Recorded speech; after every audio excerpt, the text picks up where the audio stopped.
Welcome to That's What I Call Marketing. I am your host, Conor Byrne, and thanks so much for tuning in to today's episode on total brand value. My guests today are Shane McGonigle, who's CEO of the Marketing Institute, and Damian Devaney, who is Senior President of TBV Global. Now, 67% of Marketing Institute members have said they need better strategic brand management. Now, this may seem startling, but in Australia, the brilliant MII has reported that just 25% of marketers believe their teams are equipped for the future. So, are skills of marketers in question? Well, we are going to find that out in today's episode with Damian and Shane. And this episode, when you've listened to it, is definitely one that you are going to want to share with your CEO and CFO, because when they listen to this, they are going to understand the transformative value of brand. And just before we get into today's episode, a real quick thank you to today's sponsor, CPL Marketing Recruitment. They are an incredibly experienced team of specialist recruiters that focus on placing marketing and digital professionals with clients across permanent, temporary and contract roles. They've over 25 years of combined experience recruiting and marketing, and they really go out of their way to understand your needs, challenges, and match you with candidates who meet those needs and challenges and embody the right culture. And look, we all know how important it is when you are hiring that you've got recruiters who really go out of the way to understand your needs. And as someone who's looking for a job, being with CPL means they're going to try and match you with great career opportunities. So they're your trusted talent partner. They can help attract, engage, and retain the finest talent. If you want to contact them, email marketing.recruitment@cpl.ie. marketing.recruitment@cpl.ie. And thanks to CPL Marketing Recruitment for supporting today's episode. And definitely stay tuned to the end of today's episode, because TBV Global have identified 6 ways to grow a brand. And at the end of the episode today, Damian and Shane are going to reveal some of those 6 ways that you can grow your brand. So we're going to get into today's episode. Of course, as always, if you are enjoying these episodes and you can rate, review, like, share, all of the above, we would really appreciate it. Damian, Shane, thanks a million for joining me on That's What I Call Marketing. Great to have you here. It's good to be here. Thanks for inviting us along. Thanks, no Conor. problem at all. Look, Damian, you're well used to this, so I'm going to turn to Shane first. Shane, listen, for people who may not know you, CEO of the Marketing Institute, but before that, you've had a career that spanned the agency world, client side, global as well. You were in Belgium, in the US, and everything. But I read that you originally planned to be an accountant. What went wrong? I didn't get the points. Pretty straightforward, actually. In fact, Damian's son just graduated, if you don't mind me mentioning that, from a BCom. I had a brother who's an accountant. Actually, I have 2 brothers who are accountants. I went for it and I missed it by a point. And the only other thing that turned up was marketing. I hadn't planned a career in it, but actually it worked out perfectly for me. It was one of those, I got into it and really loved it. Was in the College of Marketing for 5 years, actually. Started out with the diploma and then went on to the degree. Yeah, it was great. I would have stayed in college forever, actually, if I could have. And it's funny because it's kind of come full circle in that I actually began as a research assistant at the college, working on a project around Cooperation North, which was really fascinating at the time. Yeah. And lecturing in marketing and statistics. And then now here I am at MII, and we have a very strong relationship with TU Dublin all the way back to the 70s, actually, to our own foundation now. Yeah, no, it's great. I was called Brew Street, so I've a real grow for the TU, and Alex Gibson, who many people will know, the Persuaders, was my lecturer, and I was like, God, this marketing stuff is interesting. I still went into catering for a while. Alex and I were in primary school together at Terranure, believe it or not, yeah. No way. God. Everyone says it's a small world. Anyone listening to this outside of Ireland go, is there only 6 of them there? Exactly. No, it was a great launch pad, though. I mean, because marketing is just one of those skill sets. And I just actually had a really good lecturer, a guy, Paul O'Sullivan, very passionate about comms especially. And I just seemed to do well anytime we were working in comms or around insight and advertising and that kind of stuff. And I just really piqued my interest and then just went on from there. And I really was determined to get into an agency. So I eventually got into Young's, which became Havas. In fact, I was just telling one of the war stories about the famous 98 FM party, which I won't share here. Health and safety was not top of the agenda, let's say, But yeah, it was a lot of fun. And then from there, I went to Belgium. Dentsu had a pan-European agency based out of Brussels. So I worked there for 4 years and then got a green card and went to Chicago, which Wow. was a brilliant experience from an advertising perspective. Because obviously, Chicago's the home of advertising originally. Worked with J. Walter Thompson out there and then came back to their business in Ireland after about 3 years, maybe, which was DDF H&B. So that was part owned by JWT, the network. I think it's brilliant because actually, like, have that global experience, Belgium, the States, being able to then bring that back to Ireland, and probably at a time when like the advertising industry creative was probably booming at that time. It was a strange one because I left when Ireland was kind of depressed. I mean, that's how old I am. And I came back to a society and a culture you would hardly recognize after 7 years. Yeah, People were much more confident. There was a lot more money because you're right at the beginning of the Celtic Tiger, or maybe in the midst of it, 1990, 1998 maybe. yeah, So yeah, it was a great time to come back, and marketing and advertising was booming, business was booming, everybody was out and about. It was a great time to be alive actually, and just in business and just living in Ireland, in Dublin particularly was good. Yeah, different place. I think yeah, what it was to what it became, and then maybe what it became. What maybe it's kind of getting back a bit. yeah, Hopefully now. One of the things though as well, I think you touched on a bit there, is kind of education being a bit of a cornerstone to your career. Like obviously being in Mentoring Square, and then kind of as you say, you went on to do some work there, but then also kind of work with the University of Ulster and other things. And it's kind of interesting now, almost, I guess, coming full circle as well with the Marketing Institute, where you're very focused on that belief of kind of education and helping building better marketers and a better marketing community. yeah. Look, I've always believed in education. If I ever had you know, from if you just look at the world and the potential that people have, and I think education is a way of accessing that potential. Thankfully, nowadays there's a lot more routes to that access. It's not as if you don't get a point, you miss out on a Yeah, BCom and your whole life, goes one direction or another. Between apprenticeships, PLC courses, there's so many ways actually. And I just think lots of people are different in the way that they learn and how they're capable of contributing. And I think that to me is a brilliant step forward. That neurodiversity and the recognition of it. I absolutely believe that the different places you can be in a marketing career are very connected to that kind of diversity of thinking that you see a lot yeah, in marketers. They tend to be very creative, they tend to be less structured sometimes, but it depends where on the wheel they sit. yeah. So yeah, I mean, and then come around full circle again, to be at the Marketing Institute and the emphasis that we have on trying to educate people in the first instance or improve their capability really through education in lots of different formats.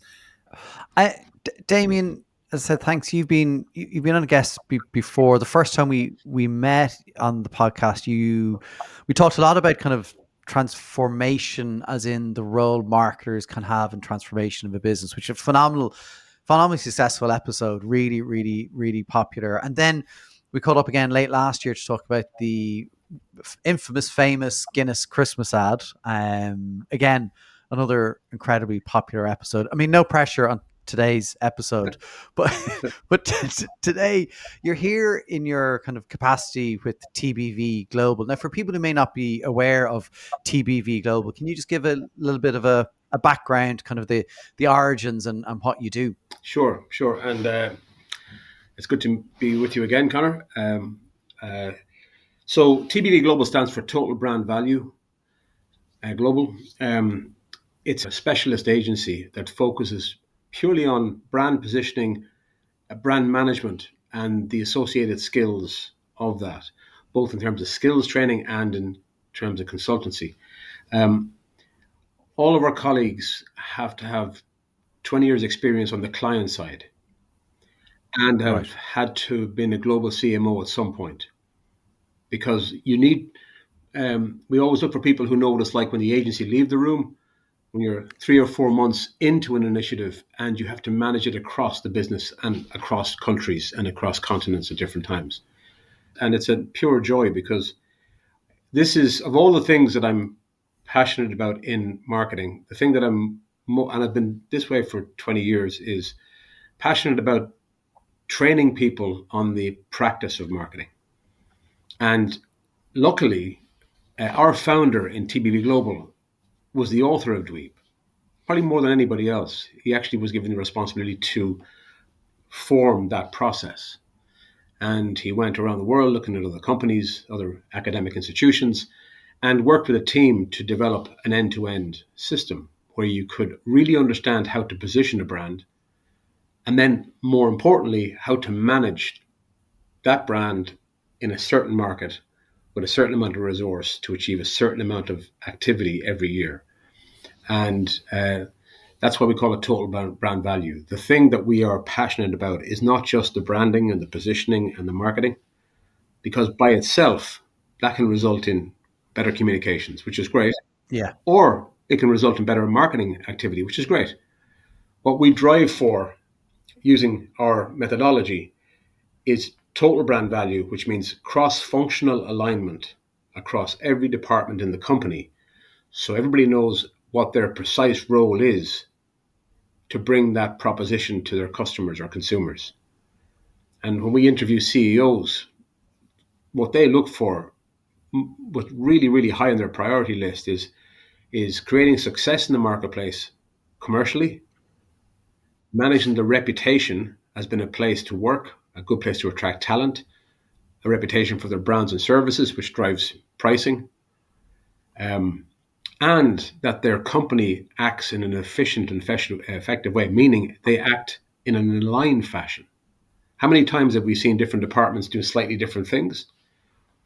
Whereas sometimes you can spend a fortune trying to create alignment through software systems and through methodologies. One of the most powerful and most effective ways to create alignment in the company is staring you straight in the face. It's called the brand. But if you use, because that's what we all work for, the brand, we employed by the brand, we sell the brand, we talk about the brand at home.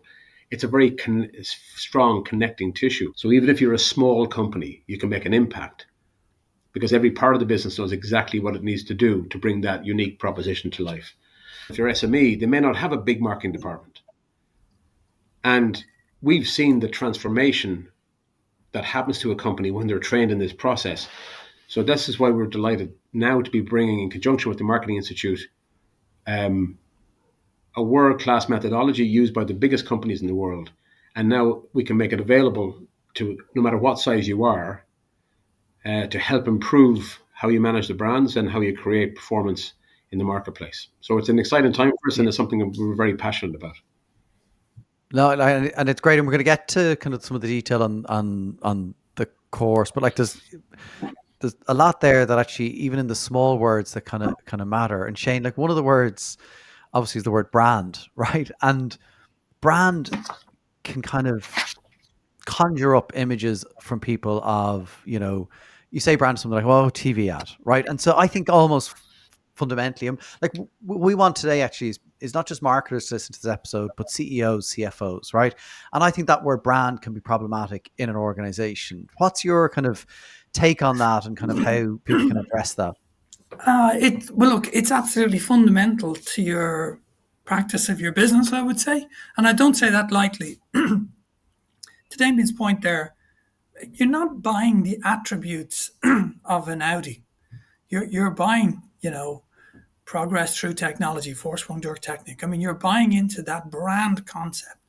Very rarely do people ever buy the functional attributes of anything. They're buying the association as you go up that benefit ladder, and you're looking at that brand, of the connections of it to your life and what you need, how it blends and fits into you as a person or the community you're within, and so on.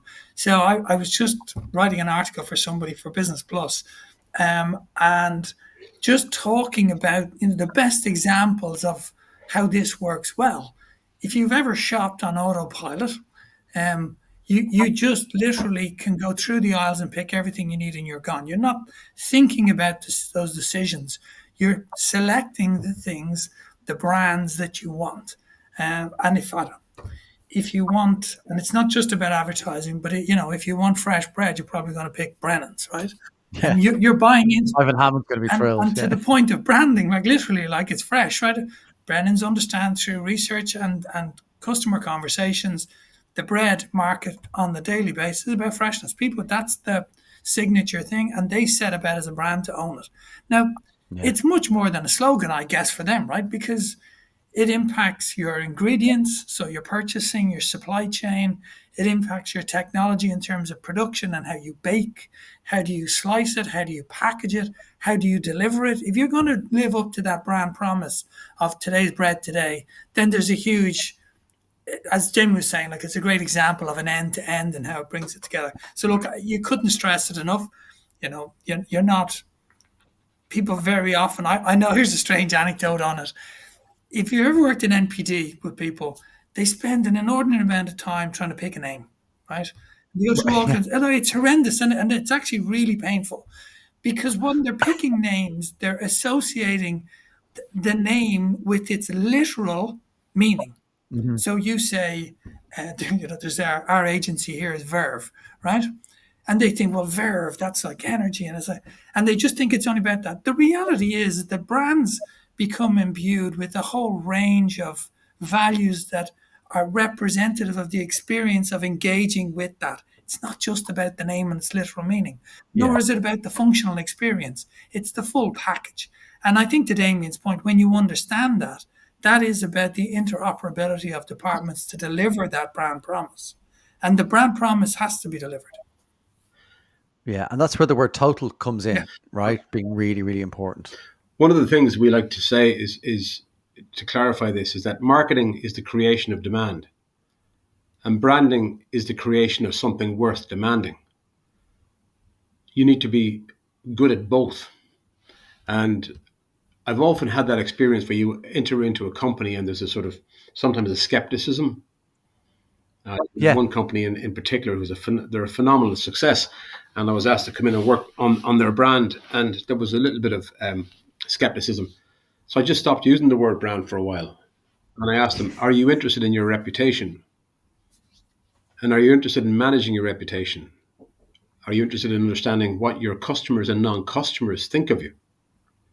And everybody leaned forward. And then we co-created an incredibly successful brand strategy across 37 countries because it was, here's what people think of us. Yeah. And here's what they think we should be better at. And that became our brand management journey. So companies are interested in how they're perceived by their customers and potential customers, and managing that strategically and precisely. And all the correlations show that the better you manage a brand, and that the managing a brand is like a seesaw. You do two things at the same time. You drive commercial performance and you drive reputation. If you do too much reputation, you go out of business, no performance. If you do too much performance and no reputation, you're a commodity. So managing those simultaneously is the skill set. And you'd think it must be one of the most important things of a company is how to manage your reputation strategically. And I just don't mean PR. Yeah. And therefore, sometimes when you slightly tweak the language for a while until people start to realize the importance of it. Yeah. Yeah. It's where like the likes of James Herman talks about creating future demand, and he goes, well, like if you talk to a CFO and say, would you like there to be future demand for your bread? And they're like, oh God, yeah. And then he goes, so it's just like the reframing of it. Then he's like, well, to create future demand, you need people to know about it. You need to, all the things then you start to build around it. But it's just that changing of the language slightly can help. I think it was even Tom Roach talked about, to your point, Shane, about the Audi, like, saying to the CEO or CFO, like, why did you buy that car? Or why did you buy that watch? Because then they can start associating to, oh God, because I, whatever those reasons are, but it's the brand and the total brand value. But it's even kind of, to me, it's just so integrated in who we are as humans and how we work, both physically and mentally. When you get up in the morning and you put on whatever, or the reason I bought these glasses, or you have your hair cut the way you do, you are managing how you look in the context of the people you're going to meet. It's why Sunday morning I'm in shorts and I haven't shaved versus, Monday when I'm meeting the board and I'm in a suit. So, but that is my brand. I remember famously being interviewed when I went to Dentsu in in Brussels, and the guy was a really sharp guy I worked with, Wouter, and he said, because I'd been talking about I'd worked on a brand identity program, and he goes, so if you know all about it, what's the difference between brand image and brand identity? Which is a great question. And if you didn't know the answer, you wouldn't know it, of course. So I was just saying to him, look, well, everybody has an image. But if you're managing it, then that's identity. And that's called a program. It's not very good. Yeah. So we went on from there and eventually I got the job. But it is because, and that's why the structures around building brand are so important. And that's why a program like TBV, where you create a capability framework that enables you to learn and apply, is really fundamental. And that's where education comes in and plays a role. But a better marketer practicing better marketing to deliver better performance. And that performance should be for you as an individual in your career, for the company that's investing in you as a marketer, but also for the broader economy. Because if you have marketing centric organizations, and by that I mean they're thinking about their customer and their competitors, and that enables them to create a sustainable value proposition, because you can't do that otherwise, then those competitive companies will mean we have a more competitive economy. And the reality is that the current tax take as it is not going to last forever. And that change is going to demand that our economy be more sustainable and more competitive in its own right. And those organizations, again, to Damian's earlier point, there's 250,000 SMEs out there. I guarantee you that if they were better at marketing, their performance would be better. And that's what we need to deliver.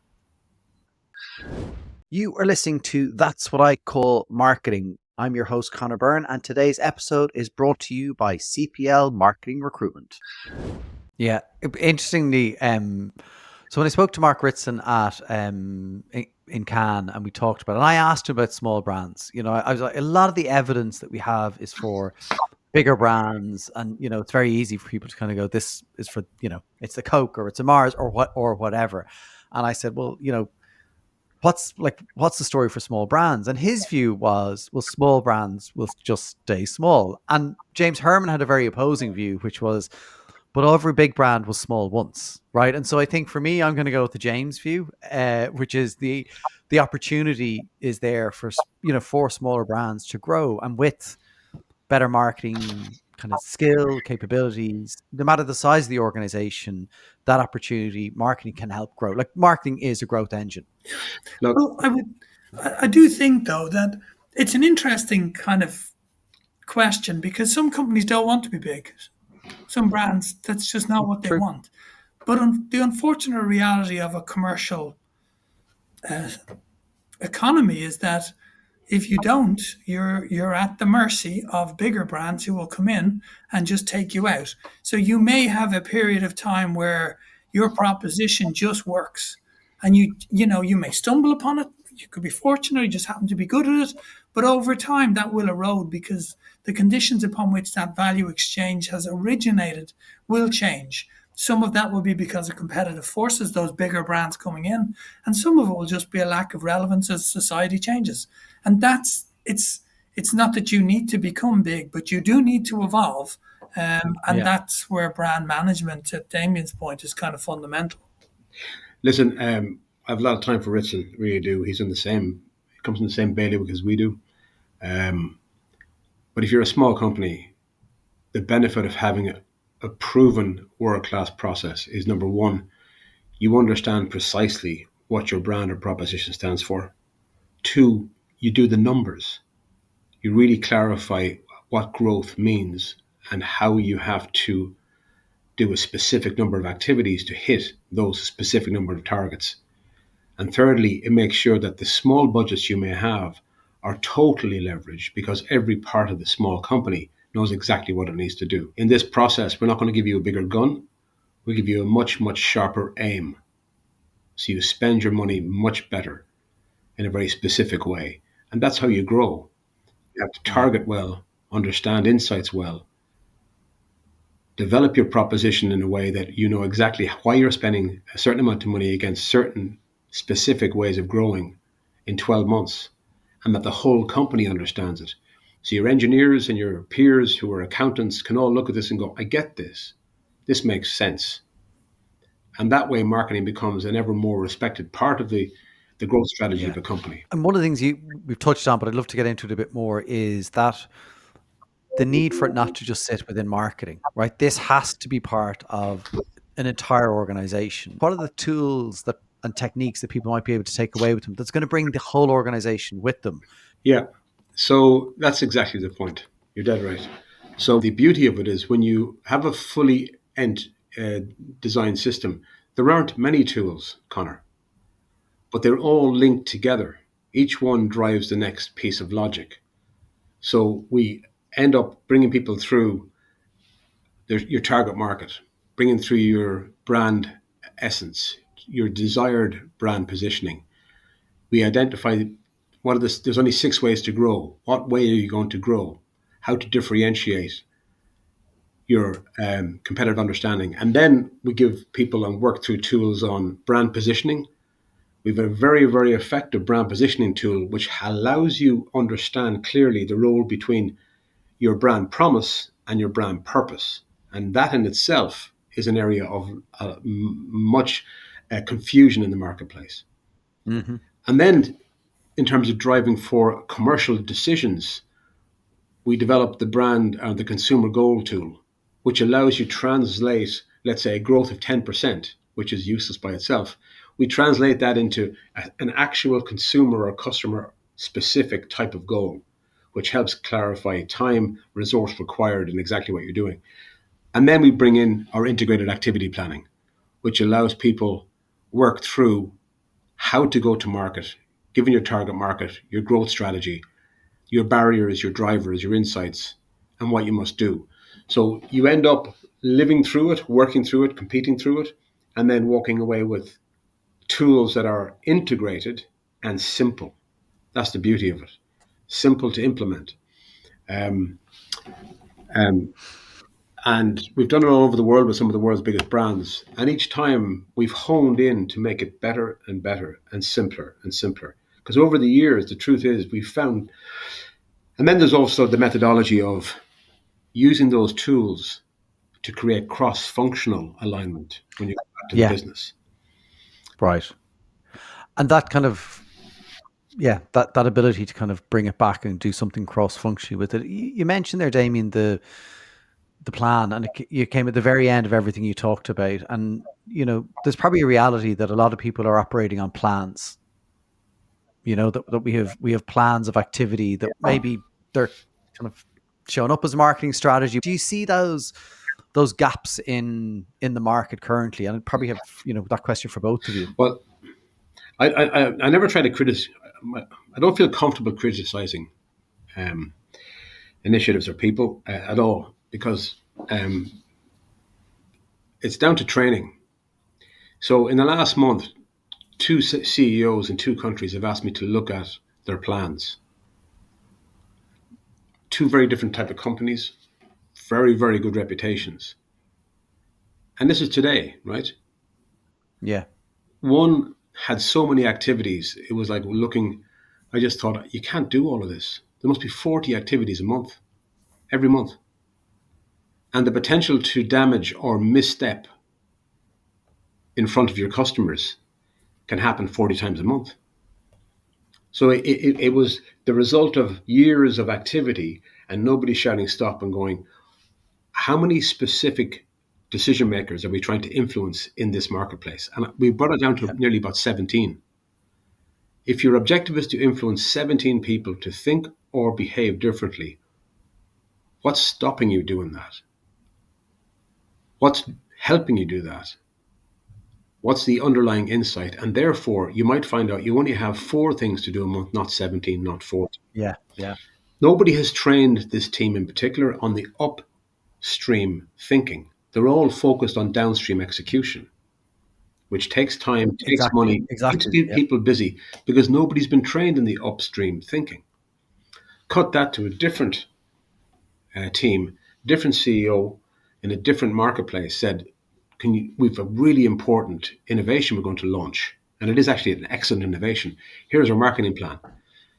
And they had an objective. They highlighted the values of the company and the brand. They jumped to 4 strategic objectives and a list of action plans. At no point was there the connecting tissue of, given the exact target market and the competitive set and your functional advantage, what precisely are you going to do against how many Conors? Call it 32,000 Conors need to change from X to Y in 12 months. Mm-hmm. How are you going to do that? So one was a shopping list from one company. The other one was an intention and a broad intention to do activity in certain areas. But at the end of the year, if it didn't work, how did you know what worked and what didn't? How did you know what the links were? And I said to both CEOs, don't criticize your team. They haven't been trained. Yeah. And some of that is down to the fact that, with a few notable exceptions, not notable exceptions, I know that there's great work been done in Michael Smurf at UCD with Damian McGonigle, but sometimes people ask me to go and give a lecture in university, and sometimes it's the MBA classes. And you give a lecture in brand management, insights, and strategic go-to-market. It's the first time they've heard it. Right. Nobody is training them because it's seen for some strange reason as a tactical mid-management thing to do. It's not seen as a strategically powerful lever for a leadership team to leverage. That's the change. Yeah. And with the leadership of Shane and his board, the Institute now are saying, let's bring to all companies this skill set that is trained usually in Diageo, Unilever, P&G, etc. Because if you train the individuals, they're certainly working hard enough, smart people. If you train them in the process, the outputs are significant. And Shane, you've talked to, obviously, you talk to marketing leaders all across the country, CEOs as well. I mean, clearly you have identified this need as being something that, as well as Damian has talked about, is something that's really going to be transformative for, as you've said, kind of Irish businesses. Yeah, I mean, what we've done is we've done a good bit of research among the base, and I'll just stick in this vein, and then I'll maybe back out, just talk to the broader issues, specifically in the area of brand strategy. We researched the base, 67% came back saying that's an area where they needed help and support and training capabilities. Yeah. So that's why Damian and I went to work and trying to build this program. But obviously TBV have never, come to a market like this and offered it in this fashion. Normally they go into an organization and work that way. So that's kind of unique. And that's been a really good journey so far. But people know they need it. And one of the things you see and hear often, and I would have spoken to 11 CMOs in the last 3 weeks, you've got lots of good technical skills, downstream skills. Everybody can do Google Analytics and understands SEO optimization and knows how to use Canva and so on. But if you don't understand the application of that to the delivery of the business strategy, the chances are you're going to miss the mark and significantly. But if you haven't benchmarked and you don't know how you're going to report on that success, you're letting yourself off the hook, but you're not being efficient. And I loved Damian's analogy there, that it's not about the gun, it's about your aim. So you got to hit the target, and it's much more important to be precise than it is to go out and just shotgun the place, because it just doesn't work. And it's too expensive these days. I say you need a lot of money for that. Yeah, it really is. So the broader context within which this sits is, if you want to be a better marketer, or we want to make you a better marketer, then we got to tell you what you have to be good at. So we're really comfortable now that when you come to the Marketing Institute, we will make you a better marketer, and we're providing the basis upon which that can be done. So there's a lot of exciting things happening. Brand strategy is one of 3 core competencies at the center of the framework. It's the number one beside insights and planning, which obviously sits naturally with brand strategy, and business performance, which is, of course, marketing is a means typically to a commercial end. We are employed to deliver the goals of the business. And the better we are at doing that through capability frameworks, the more successful marketing will be and the business will be. So there's a very cogent strategy behind that. And people, we all understand that. It makes sense. So now it's about providing access to the best in the world training that's available. And TBV is the first new signature program that we're bringing back to the membership and to the wider market. You mentioned commercial there. I often wonder about this. Like, are our marketers commercially minded enough? Well, it depends on where you've worked. So I came out of Kerry Group as a European Strategic Marketing Director, whatever the title was. And I can guarantee you that every day we were thinking about commercials. I mean, that's the value of working at a PLC. This is not a vanity project. This is about making, and earning shareholder value. So there was never any question that. Prior to that, I was Chief Customer Officer at a global SaaS business, which was a phenomenal business, but totally different in that sense. But that was all about automated funnel marketing, B2B, very finite audiences, how you recycle through the funnel, what are your ratios, the insights behind conversion, all about the commercial. So, but then my mind works in a commercial sense, said the fellow who failed to get onto BCom. But it does naturally. I mean, it is all about fundamentally money. So, but that's certainly how I think. Maybe there are marketers out there who aren't as connected to commercials, but I would be reminded of that if I met them. Well, and look, again, as you said, Damian, this isn't, no one's criticizing anyone because we're all perfect. We wouldn't be here. We wouldn't be doing any of this. Do you know what I mean? This is about having the conversation. But like, I know even in my own career, like I reflect on moments when I started to really think more commercially, and even from an agency side, I probably wasn't good enough at it. I thought about the agency's commerciality. I didn't always think enough about the clients. But, I remember sitting in, a sales meeting on a Friday morning and hearing the, MII VP of sales tearing his sales team apart, over things and, thinking about, what they're doing for Christmas, and it was July. And I'm like, nobody in marketing was thinking about this stuff. Like, nobody. And I thought that was, you have those moments. And I think, maybe if marketers aren't sitting close enough to the sales or commercial piece, like, go into it and understand it, because it is a different beast. You have to understand it differently. But by you understanding it, I think it helps you bring more value to marketing, but also how you can talk to sales colleagues and people in that side of the organization about what you can do and what you can't do.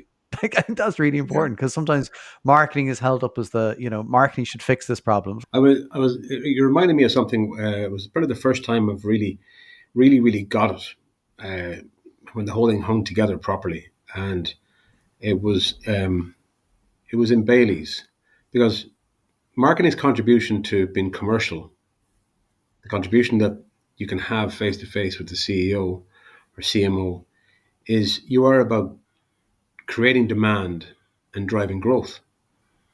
And I was lucky to work with a fantastic group of people on Bailey's, and we were growing at 4%. And we decided to bring in an earlier version of what TBV do.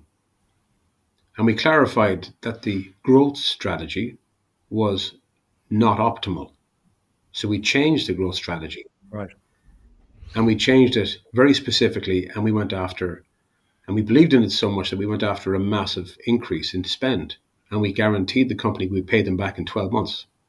Not a hockey stick, immediately. So we went from 4% to 25% growth. And the sales guys were fantastic. They were key to it. The point is, we uncovered collectively what was the understanding of the consumer, what was the growth strategy. It was wrong, and we fixed it. And then we changed all the tactics to go against that new growth strategy. So It doesn't mean I have to be a salesperson. It doesn't have to be an accountant, but our contribution to the commercial success is absolutely creating the growth strategy and activities to unlock that.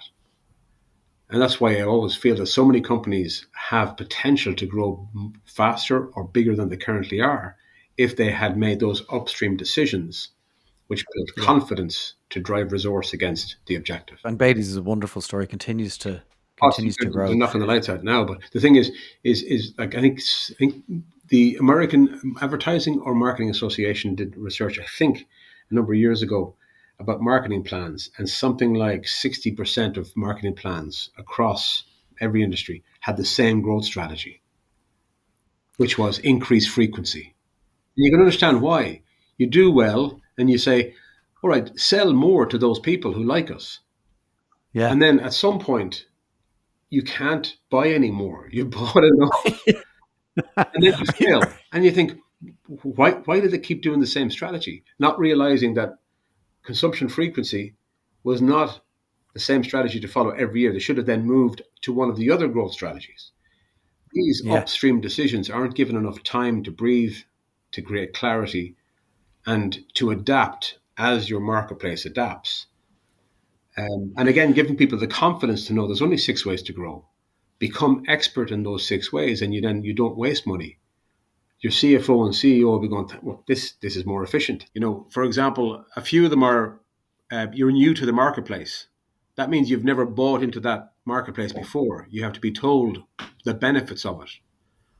That's very different than, for example, switching, where you know the marketplace, you bought already, but you want to attract people who are buying from the competitor. That's a very different type of objective versus, let's say, consumption frequency, where you're in the market and you want people to buy on more occasions or more times. So each one of those has a drop down of activities that are particular to that. And consumers aren't static. They move through those over time as well.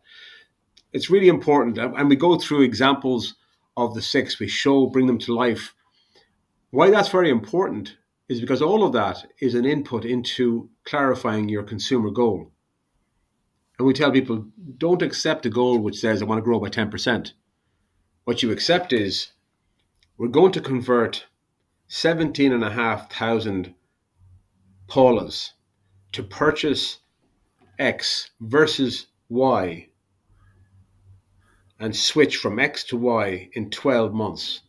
Even that simple thing shows you the scale of the activity required to achieve 17,000 people to switch brand X to brand Y versus attracting 17,000 Peters into a new category. Different thing altogether.